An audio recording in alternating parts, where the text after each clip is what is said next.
Graça e paz, meu irmão, minha irmã. Estamos aqui para mais um estudo bíblico nessa sexta-feira. O tema da lição de hoje é dons espirituais, ferramentas para crescimento e edificação. É a nossa lição de número 3 e temos como objetivos, primeiro, conhecer os dons espirituais e ministeriais como ferramenta de Deus para a edificação do corpo. Perceber a importância dos dons espirituais no processo de crescimento e multiplicação.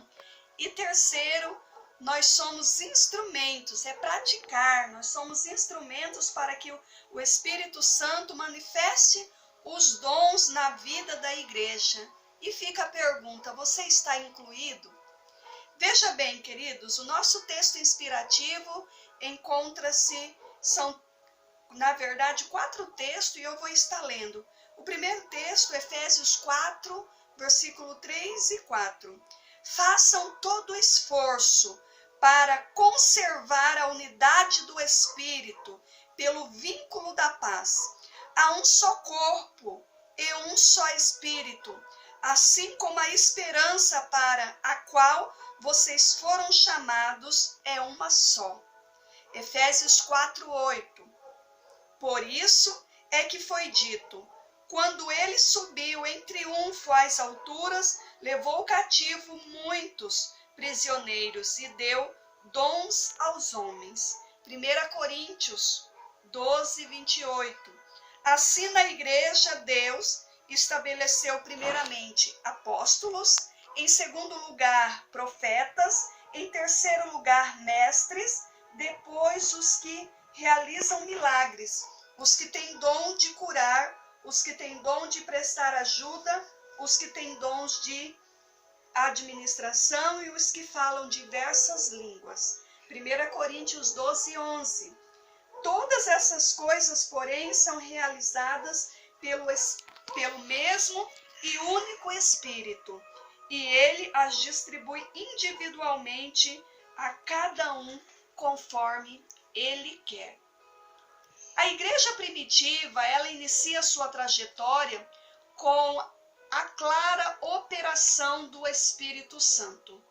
E quando os discípulos, reunidos ali em oração, recebem o batismo com o Espírito Santo, a partir dessa experiência inicia-se um mover extraordinário de Deus, usando seus servos e servas na proclamação do Evangelho do Salvador Jesus Cristo. Em Atos capítulo 2, no Pentecoste, que foi o tema da nossa lição passada, foi a vinda do Espírito Santo como caso inaugural, universal para toda a igreja. Daí para frente, todos que creem em Jesus, eles recebem o Espírito ao serem incorporados em Cristo. Essa experiência impulsiona Pedro e os demais em uma jornada ministerial de muito sucesso, relatada em Atos, no livro de Atos dos Apóstolos. Pode-se observar em Atos 2:41, ali a conversão de cerca de 3.000 pessoas no primeiro sermão ministrado pelo apóstolo Paulo.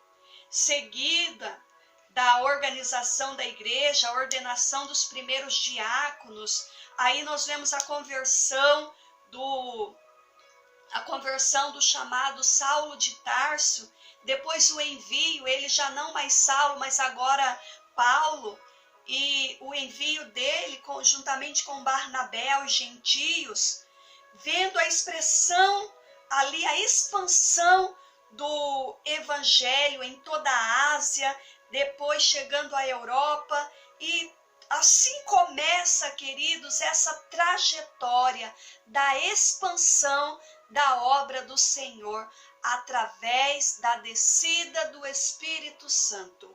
Foi o Espírito Santo que concedeu ousadia aos primeiros cristãos para a expansão do reino, para a expansão da obra do Senhor.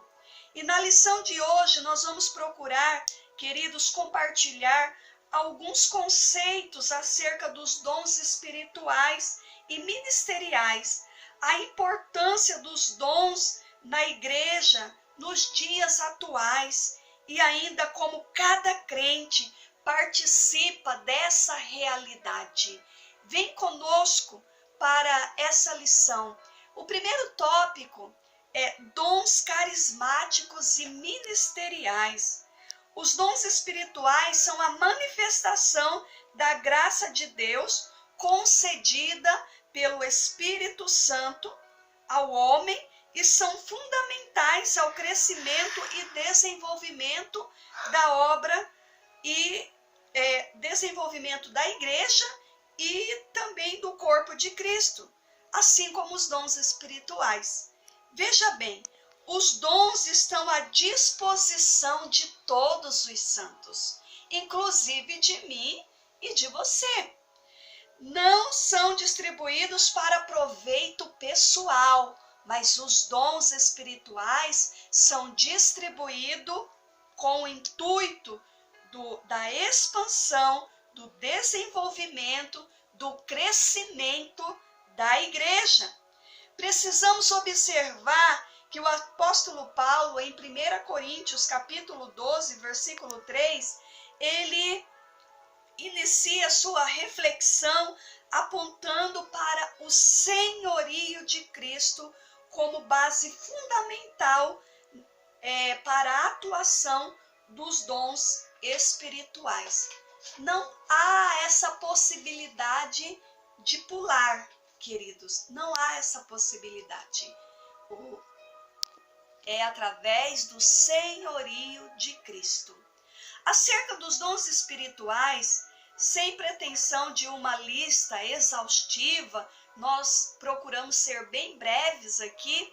Nós podemos, assim, sugerir duas nomenclaturas a partir de textos bíblicos que serão mencionados. Veja bem, dons ministeriais. Está lá em eu vou ler Efésios capítulo 4, versículo 11, que diz assim o texto sagrado. Efésios capítulo 4, versículo 11 a 14. E ele mesmo concedeu uns para apóstolos, outros para profetas, outros para evangelistas e outros para pastores e mestres, com vistas ao aperfeiçoamento dos santos, para o desempenho do seu serviço, para a edificação do corpo de Cristo, até que todos cheguemos à unidade da fé e do pleno conhecimento do Filho de Deus, a perfeita varonilidade, à medida da estatura da plenitude de Cristo, para que não mais sejamos como meninos agitados de um lado para outro e levados ao redor por todo vento de doutrina, pela artimanha dos homens, pela astúcia com que induzem ao erro. Esse texto é Efésios 4, 11 a 14. Os dons ministeriais, qual a finalidade dos dons ministeriais? A finalidade é equipar, edificar, treinar todos os santos para a obra do serviço cristão. Como eu disse ao iniciar esse tópico, eles não são distribuídos para proveito pessoal. Não são, mas para edificação da igreja, para crescimento, expansão da igreja, do reino, da obra do Senhor. Certa vez uma pessoa chegou até mim e disse: pastor, eu gostaria muito de ter o dom de falar em outras línguas. E como eu faço mais pergunta do que dou resposta, é algo muito intrínseco de mim mesmo, e eu disse a ela o seguinte, eu fiz a seguinte pergunta: mas para que você quer o dom de falar em outras línguas? porque eu acho muito lindo, eu acho muito bonito quando eu vejo outras pessoas falarem outras línguas. E eu disse para ela o seguinte: minha irmã, o dom dado por Deus é para serviço, não é simplesmente para que as pessoas acham bonito, mas quando o dom é derramado, quando o dom ele é distribuído na igreja, não é para uma apresentação pessoal, não é para um proveito pessoal ou simplesmente para achar bonito, mas é para a expansão, para a multiplicação, para o aperfeiçoamento, a edificação, o treinamento, no caso dos dons ministeriais da igreja. Veja bem, meu irmão, a igreja é fortalecida, tem condições de amadurecer na caminhada cristã e manifestar os dons carismáticos.